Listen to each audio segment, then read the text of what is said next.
есть вещи, которые я скажу во время боя. Я думаю, Никарко согласится со мной поговорить.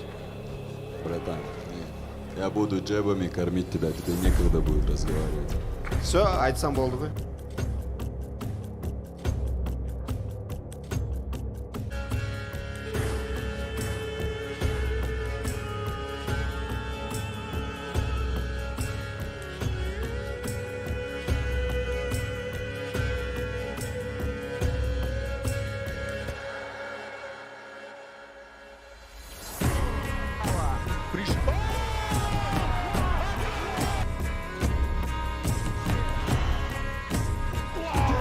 Справа! Точно в челюсть! Остается чемпион